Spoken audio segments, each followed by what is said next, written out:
നമ്മുടെയൊക്കെ സംസാരങ്ങളിൽ കടന്നു വരാറുള്ള പദങ്ങൾ പരിശോധിക്കുമ്പോൾ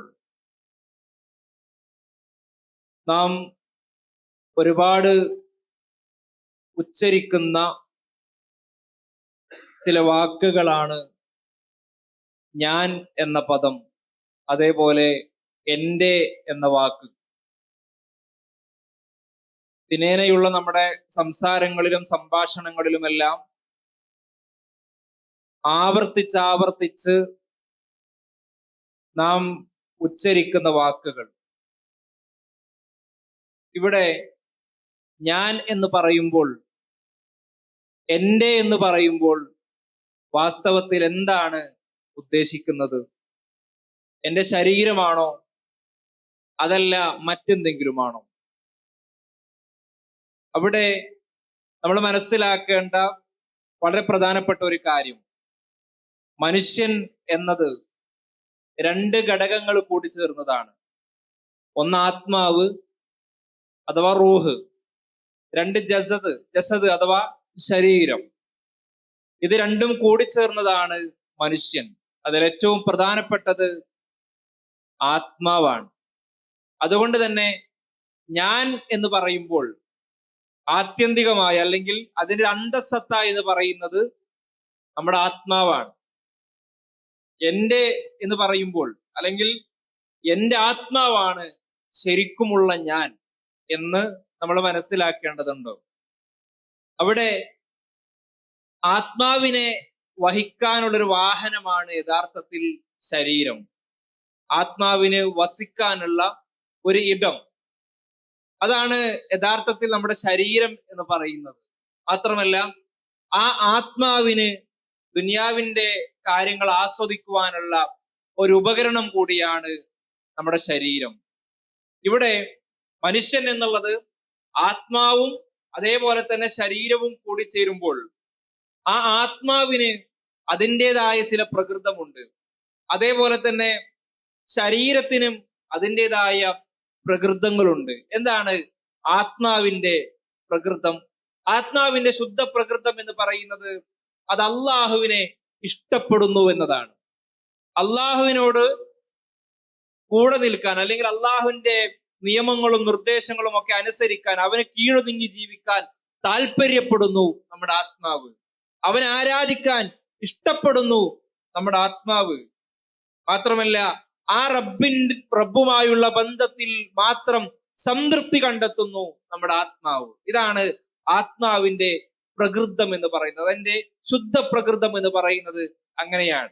കുല്ലു മൗലൂദിൻ യൂലദു അലൽ ഫിത്ര, റസൂലുള്ളാഹി സ്വല്ലല്ലാഹു അലൈഹി വസല്ലം പറഞ്ഞല്ലോ, എല്ലാ കുട്ടികളും ജനിക്കുന്നത് ശുദ്ധ പ്രകൃതത്തോടു കൂടിയാണ്. എന്താണ് ആ ശുദ്ധ പ്രകൃതം? അത് ആത്മാവിന്റെ ഈ ശുദ്ധ പ്രകൃതമാണ്. അള്ളാഹുവിനോടുള്ള താല്പര്യം, അള്ളാഹുവിന് കീഴൊതുങ്ങി ജീവിക്കാനുള്ള ഒരു വ്യഗ്രത അത് ആത്മാവിനുണ്ട്. അതുകൊണ്ടാണ് വിശുദ്ധ ഖുർആനിൽ അള്ളാഹു പറയുന്നത്, ഫഅഖിം വജ്ഹക ലിദ്ദീനി ഹനീഫൻ ഫിത്രത്തല്ലാഹി അല്ലതി ഫതറ അന്നാസി അലൈഹാ.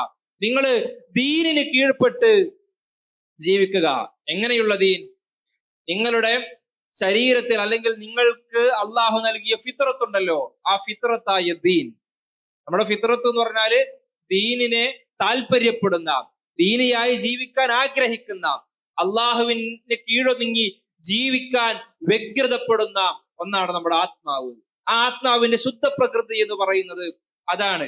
ഇതേപോലെ നമ്മുടെ ശരീരത്തിനും പ്രകൃതങ്ങളുണ്ട്. എന്താണ് ശരീരത്തിന്റെ പ്രകൃതം? ഏറ്റവും പ്രധാനമായും ശരീരത്തിന് ഒരുപാട് ഇച്ഛകളുണ്ട്, ശരീരത്തിന് ഒരുപാട് ആവശ്യങ്ങളുണ്ട്, തേട്ടങ്ങളുണ്ട്, ഒരുപാട് ചോദനകളുണ്ട്. വിശപ്പ് ശരീരത്തിന്റെ ഒരു ആവശ്യമാണ്, അത് അനിവാര്യമാണ് ശരീരത്തിന്. ദാഹം ശരീരത്തിന്റെ ഒരു ആവശ്യമാണ്. ആ ദാഹത്തിന് ശമനമായി നമ്മൾ വെള്ളം കുടിക്കണം. അത് കുടിക്കുക എന്നുള്ളത് അനിവാര്യമായ ഒരു കാര്യമാണ്. അതേപോലെ അതെല്ലാം ഒരു ആസ്വാദനം കൂടിയാണ്. ലൈംഗികത എന്ന് പറയുന്നത് മനുഷ്യന്റെ ശരീരത്തിന്റെ പ്രധാനപ്പെട്ട ഒരു ആവശ്യമാണ്. അത് നിർവഹിക്കപ്പെടുമ്പോൾ അവന്റെ ശരീരത്തിന് അതിൻ്റെതായ മാറ്റങ്ങൾ ഉണ്ടാകുന്നു. അപ്പോൾ ശരീരത്തിന് ഈ പറഞ്ഞ കുറെ ഇച്ഛകളുണ്ട്, കുറെ ആഗ്രഹങ്ങളുണ്ട്.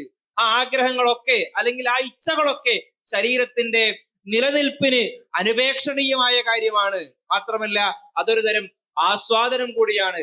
അതുകൊണ്ട് തന്നെ ആ ഇച്ഛകളെ അതിനെ സംതൃപ്തിപ്പെടുത്താതെ അതിനെ അവഗണിച്ചുകൊണ്ട് മുന്നോട്ട് പോകുവാൻ നമുക്ക് കഴിയില്ല. ആ ഇച്ഛകൾ കിട്ടാതിരിക്കുമ്പോൾ, സഫലമാകാതിരിക്കുമ്പോൾ, ആ ആവശ്യങ്ങൾ നിർവഹിക്കപ്പെടാതിരിക്കുമ്പോൾ മനുഷ്യൻ അസ്വസ്ഥമാകും. ഭക്ഷണം കിട്ടിയില്ലെങ്കിൽ, വെള്ളം കിട്ടിയിട്ടില്ലെങ്കിൽ, സംതൃപ്തമായ ഒരു സെക്സ് ആസ്വദിക്കാൻ കഴിഞ്ഞിട്ടില്ലെങ്കിൽ മനുഷ്യൻ അസ്വസ്ഥമാകും. അതുകൊണ്ട് തന്നെ പ്രകൃതി മതമായ ഇസ്ലാം ഇതെല്ലാം മനുഷ്യന് അനുവദിച്ചു തന്നിരിക്കുന്നു. അള്ളാഹു നമുക്കിതെല്ലാം ആസ്വദിക്കാനുള്ള അനുവാദം നൽകിയിരിക്കുന്നു. വെള്ളം കുടിക്കാം, നമുക്ക് ഭക്ഷണം കഴിക്കാം, ഇണയുമായി സംസർഗത്തിൽ ഏർപ്പെടാം. ഇതൊക്കെ ഒരു വേള പുണ്യകരമായ പ്രവർത്തനം കൂടിയാണ്.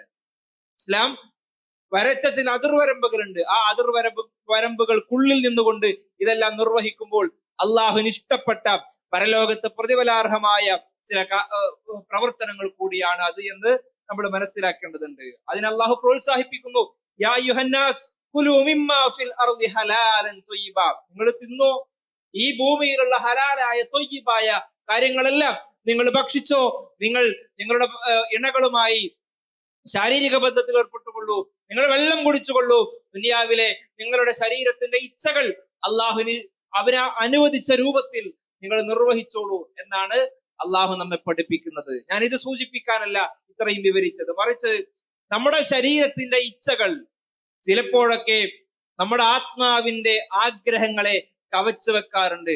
ശരീരത്തിന്റെ ആസക്തികൾ, ശരീരത്തിന്റെ ആഗ്രഹങ്ങൾ ആത്മാവിന്റെ പ്രകൃതത്തെ അല്ലെങ്കിൽ ആത്മാവിന്റെ ആവശ്യങ്ങൾ, അതിന്റെ തേട്ടത്തെ കവച്ചു വെക്കുന്ന വിധത്തിലേക്ക് ചില സമയങ്ങളിലെങ്കിലും ആ രീതിയിൽ ആയിപ്പോകാറുണ്ട്. കാരണം ഈ ശരീരം എന്ന് പറയുന്നത് തിന്നാനും കുടിക്കാനും രസിക്കാനും രമിക്കാനും ഒക്കെ നമ്മളെ ഇങ്ങനെ നിർബന്ധിച്ചു കൊണ്ടേയിരിക്കും. അതിനുള്ള പ്രചോദനം ഈ ദുനിയാവില് അതിന്റെ പല ഘടകങ്ങളുമുണ്ട്. അതുകൊണ്ട് തന്നെ ഇത് നമുക്കിങ്ങനെ കിട്ടിക്കൊണ്ടേയിരിക്കണം. അനിയന്ത്രിതമായി ഇത് ഉപയോഗപ്പെടുത്താനുള്ള, ഇത് ആസ്വദിക്കാനുള്ള ഒരു ത്വര നമുക്കിടയിൽ ഉണ്ടാകും. അതുകൊണ്ട് തന്നെ ഈ ആസ്വാദനങ്ങളിൽ മതിമറന്ന് ആത്മാവിന്റെ ആഗ്രഹങ്ങളെ അതിനെ കവച്ചു വെക്കാനുള്ള അത്തരം ഒരു അവസ്ഥയിലേക്ക് എത്തിച്ചേരാനുള്ള സാധ്യതകളുണ്ട്. നമ്മുടെ ശരീരത്തിന്റെ ഇച്ഛകൾ അതിൽ മതിമറന്ന് ആത്മാവിന്റെ ആഗ്രഹങ്ങളെ വിസ്മരിക്കുന്ന ഒരവസ്ഥ, അപ്പോഴാണ് നമ്മൾ തെറ്റിലേക്ക് പോവുക. ഭക്ഷണം കഴിക്കുക എന്ന് പറയുന്നത് ശരീരത്തിന്റെ ആവശ്യമാണ്. അതേപോലെ തന്നെ അതിന്റെ ഒരു തരം ആസ്വാദനം നമ്മൾ അനുഭവിക്കുകയും ചെയ്യും. എന്നാൽ ആ ഭക്ഷണത്തോടുള്ള ത്വര ചില സമയങ്ങളിലെങ്കിലും ചില ആളുകളെ അവിഹിതമായ ഭക്ഷണം കഴിക്കാൻ, അതേപോലെ തന്നെ ഹലാലല്ലാത്ത ഭക്ഷണം കഴിക്കാൻ നിർബന്ധിതരാക്കുന്നു, ശുദ്ധമല്ലാത്ത ഭക്ഷണം കഴിക്കാൻ നിർബന്ധിതരാക്കുന്നു. ലൈംഗികത എന്ന് പറയുന്നത് അള്ളാഹു അനുവദിച്ച കാര്യമാണ്. ഇണകളുമായാണെങ്കിൽ അത് അള്ളാഹുവിന്റെ അടുക്കൽ നിന്ന് പ്രതിഫലാർഹമായ ഒരു കാര്യം കൂടിയാണ്. അതേസമയം ആ ലൈംഗികമായ ഒരു ത്വര അത് വരുമ്പോ ചില ആളുകൾക്കെങ്കിലും പിടിവിട്ടു പോകുന്നു. അവിടെ അള്ളാഹു വരച്ച മാർഗദർശനങ്ങൾക്കപ്പുറത്ത്, അതിർവരമ്പുകൾക്കപ്പുറത്ത് തോന്നിയ രൂപത്തിൽ യാതൊരുവിധ നിയന്ത്രണങ്ങളുമില്ലാത്ത രീതിയിൽ അതിനെ ഉപയോഗപ്പെടുത്തുന്ന അവസ്ഥ വരുന്നു, വ്യഭിചാരത്തിലേക്ക് കടക്കുന്നു. ഇതാണ് ശരീരത്തിന്റെ ആവശ്യങ്ങൾ ആത്മാവിന്റെ ആഗ്രഹങ്ങളെ കവച്ചു വെക്കുന്നു എന്നതിന്റെ പൊരുൾ. അവിടെ അതൊരു വിശ്വാസിയുടെ ജീവിതത്തിൽ ഉണ്ടാക്കുന്ന പ്രതിസന്ധികൾ എന്ന് പറയുന്നത് വളരെ ഭീകരമാണ്, വളരെ ഗുരുതരമായിരിക്കും. എന്താണ്? നമ്മളുടെ ശരീരത്തിന്റെ ആഗ്രഹങ്ങൾ, ശരീരത്തിന്റെ ഇച്ഛകൾ നമ്മുടെ ആത്മാവിന്റെ ആഗ്രഹങ്ങളെ, അതിന്റെ തേട്ടത്തെ മറികടന്നാൽ സംഭവിക്കുക അള്ളാഹുമായുള്ള ബന്ധം അതിനെ മറപ്പിച്ചു കളയും എന്നുള്ളതാണ്. നമ്മുടെ ഇച്ഛകൾ ഇങ്ങനെ ശക്തിയായി വരും. അതിങ്ങനെ ഒരു നിലക്കും അതിൽ നിന്ന് ഊരിപ്പോരാൻ കഴിയാത്ത വിധത്തിൽ നമ്മുടെ മനസ്സ് മാറും. അവിടെ നമ്മുടെ സൃഷ്ടാവുമായുള്ള ബന്ധത്തിൽ നമുക്ക് ഇടിവ് സംഭവിക്കും. അള്ളാഹുമായുള്ള ബന്ധത്തെ അത് മറപ്പിച്ചു കളയും. മാത്രമല്ല നമ്മുടെ ആഗ്രഹങ്ങൾ, ആത്മാവിന്റെ ആഗ്രഹങ്ങൾ അത് ദുർബലമായി പോകും. ആത്മാവിന് യാതൊരുവിധ സന്തോഷം ഉണ്ടാവില്ല. ആത്മാവിന്റെ സന്തോഷമാണ് യഥാർത്ഥത്തിൽ നമ്മുടെ എല്ലാം ജീവിതത്തിന്റെ സന്തോഷം. ആ സന്തോഷം നമുക്ക് നഷ്ടപ്പെട്ടു പോകും. ശരീരത്തിന്റെ ഇച്ഛകൾ അത് ശക്തമാകും. ശരീരത്തിന്റെ ഇച്ഛകൾ ശക്തമാകുക എന്ന് പറഞ്ഞാല് നമ്മൾ ഭൗതികമായ ഒരു കണ്ണിലൂടെ നോക്കിയാൽ പോലും വലിയ പ്രത്യാഘാതങ്ങളാണ് നമുക്ക് ഉണ്ടാക്കുക. കാരണം അത്തരം പഠനങ്ങളൊക്കെ ശ്രദ്ധിച്ചിട്ടുണ്ടോ എന്ന് എനിക്കറിയില്ല. നമ്മുടെ ജീവിതത്തിൽ നമ്മുടെ ശരീരത്തെ നമുക്ക് നിയന്ത്രിക്കാൻ കഴിഞ്ഞിട്ടില്ലെങ്കിൽ ഭൗതികമായ നമ്മുടെ പുരോഗതിയെ പോലും അത് ബാധിക്കാൻ ഇടയുണ്ട് എന്ന് അതുമായി ബന്ധപ്പെട്ട പഠനങ്ങളിലെല്ലാം നമുക്ക് കാണുവാൻ സാധിക്കും. ഒറ്റ ഉദാഹരണം പറഞ്ഞാല്, രാവിലെ നേരത്തെ എഴുന്നേൽക്കാൻ ഒരാൾക്ക് കഴിഞ്ഞിട്ടില്ലെങ്കിൽ, ശരീരത്തിന്റെ വളരെ ആസ്വാദ്യകരമായ ഉറക്കാണ് രാവിലെയുള്ള ഉറക്കം, ആ ഉറക്കത്തെ മാറ്റി നിർത്തിക്കൊണ്ട് എഴുന്നേറ്റ് നല്ല പ്രവർത്തനങ്ങളിൽ ഏർപ്പെടാൻ ഒരാൾക്ക് കഴിഞ്ഞിട്ടില്ലെങ്കിൽ അത് അയാളുടെ പരാജയത്തിന് കാരണമാകുമെന്ന് പഠനങ്ങൾ തെളിയിക്കുന്നു. ഇതേപോലെ തന്നെ മറ്റുള്ള ശരീരത്തിന്റെ ഒക്കെ ഇച്ഛകൾക്ക് നമ്മൾ അടിമപ്പെട്ടു പോയാൽ അത് പരലോകത്തെ നമ്മുടെ രക്ഷയെ ബാധിക്കുന്നതോടൊപ്പം തന്നെ ദുനിയാവിൽ വലിയ പ്രയാസങ്ങൾ അതുവഴി അനുഭവിക്കാനും കാരണമാകുമെന്ന് നാം മനസ്സിലാക്കേണ്ടതുണ്ട്. ഇതൊക്കെ ആത്മാവിനെ ശരീരം മറികടന്നാലുള്ള അപകടങ്ങളാണ്. അതുകൊണ്ടാണ് വിശുദ്ധ ഖുർആൻ സൂചിപ്പിച്ചത് ആത്മാവും അതിനെ ശരിപ്പെടുത്തിയ ആ ശക്തിയും തന്നെയാണ് സത്യം. ആ ആത്മാവിന് നേരായ രൂപത്തിൽ സഞ്ചരിക്കാനുള്ള മാർഗവും അതേപോലെ തന്നെ വ്യതിചലിച്ചു പോകാനുള്ള മാർഗവും റബ്ബ് കാണിച്ചു കൊടുത്തിട്ടുണ്ട്, തോന്നിച്ചിട്ടുണ്ട്. അതുകൊണ്ട് തന്നെ ആർ ആ ആത്മാവിനെ സംസ്കരിച്ചുവോ അയാൾ ഭാഗ്യം പ്രാപിച്ചു, അയാൾ വിജയം പ്രാപിച്ചു. ആരതിനെ കളങ്കപ്പെടുത്തിയോ മലീമസമാക്കിയോ അയാൾ നിർഭാഗ്യവാനാണ് എന്ന് വിശുദ്ധ ഖുർആൻ സൂചിപ്പിക്കുമ്പോൾ നമ്മുടെ ആത്മാവിന്റെ സംസ്കരണം എന്ന് പറയുന്നത് അത്രമേൽ പ്രധാനപ്പെട്ട ഒരു കാര്യമാണ്. നോക്കൂ, പുതിയ തലമുറയിലെ കുട്ടികൾ അവരുടെ സംസാരങ്ങളിൽ ഏറ്റവും കൂടുതൽ കടന്നു വരുന്ന ഒരു പദമാണല്ലോ വൈബ് എന്നുള്ള പദം. അത് ചില സ്ഥലങ്ങളിൽ പോകുന്നത് വളരെ വൈബാണ്, ചില ആളുകളോട് സംസാരിക്കുന്നത് ഒരു വൈബാണ് എന്നൊക്കെ പറയാറുണ്ട്.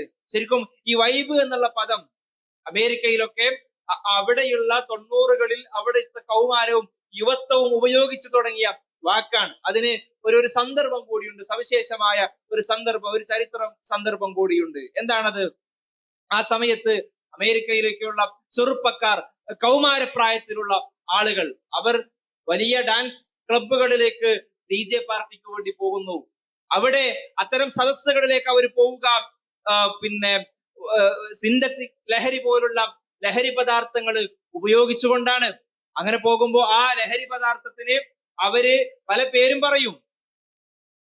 അങ്ങനെ ആ പല പേരുകളിൽ ഉപയോഗിക്കുന്ന പിന്നെ ലഹരി പദാർത്ഥങ്ങളൊക്കെ ഉപയോഗിച്ചുകൊണ്ട് അവർ ഇത്തരം ഡാൻസ് പാർട്ടികളിൽ പങ്കെടുക്കുന്നു. മാത്രമല്ല ആ ഡാൻസ് പാർട്ടികളിൽ സജ്ജീകരിച്ച പലതരം ലൈറ്റുകൾ, അതേപോലെ തന്നെ മ്യൂസിക്കിന്റെ ബാക്ക്ഗ്രൗണ്ട്, ഇതിന്റെയൊക്കെ അന്തരീക്ഷത്തിൽ അവർ മണിക്കൂറുകളോളം അവിടെ നിന്നുകൊണ്ട് തുള്ളുന്നു, ഉറഞ്ഞു ചാടുന്നു. അവിടെ അത് കഴിഞ്ഞ് അവർ തിരിച്ചിറങ്ങുമ്പോ, മണിക്കൂറുകൾക്ക് ശേഷം അതൊക്കെ കഴിഞ്ഞ് തിരിച്ചിറങ്ങുമ്പോ അവരെയൊക്കെ ഇന്റർവ്യൂ ചെയ്ത അവിടെയുള്ള സാമൂഹ്യ ശാസ്ത്രജ്ഞർ അവരോട് ചോദിക്കുന്നുണ്ട്, നിങ്ങൾക്ക് എന്ത് ആസ്വാദനമാണ് ഇതിൽ നിന്ന് കിട്ടുക എന്നുള്ളത്.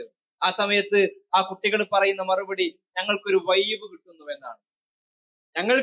ഞങ്ങളുടെ ശരീരത്തിന് ഒരു പ്ലഷറിന്റെ അനിയന്ത്രിതമായ ഒരു പ്രവാഹം ലഭിക്കുന്നു എന്ന് അവർ പറയാണ്. ഞാനിത് സൂചിപ്പിച്ചത് സഹോദരങ്ങളെ, നമ്മളെല്ലാവരും ജീവിതത്തിൽ സന്തോഷം ആഗ്രഹിക്കുന്ന ആളുകളാണ്, ആനന്ദം ആഗ്രഹിക്കുന്ന ആളുകളാണ്. പക്ഷേ എന്താണ് ആനന്ദം ലഭിക്കാനുള്ള വഴി?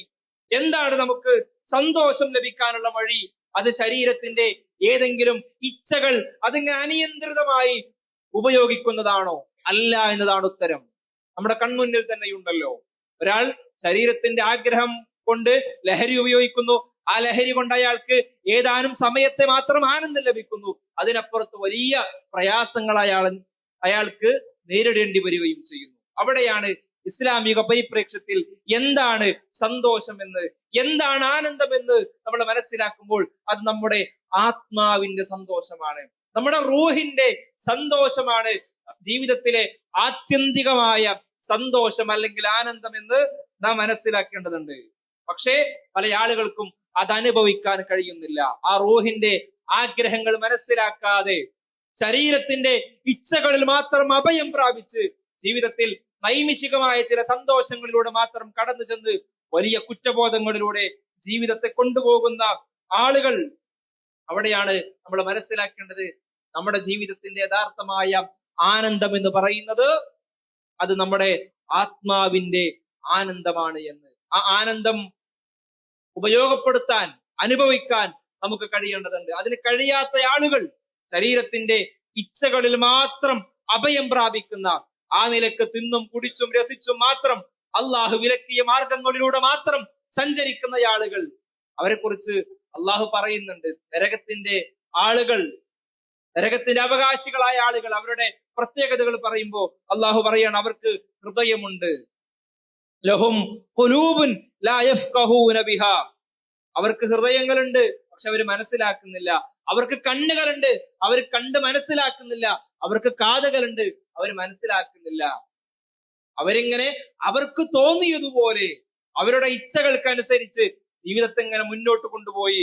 ലഹും ഉലൈക കൽ അൻആം, അല്ലാഹു പറയാണ് അവര് കന്നുകാലികളെ പോലെയാണ്. അല്ല, ബൽ ഹും അളൽ, അതിനേക്കാൾ മോശമായ അവസ്ഥയിലാണ് അവർ എന്ന് വിശുദ്ധ ഖുർആനിൽ അല്ലാഹു സുബ്ഹാനഹു വ തആല പറയുമ്പോൾ, സഹോദരങ്ങളെ, ഞാൻ പറഞ്ഞതിന്റെ ചുരുക്കം ഇത്രമാണ്.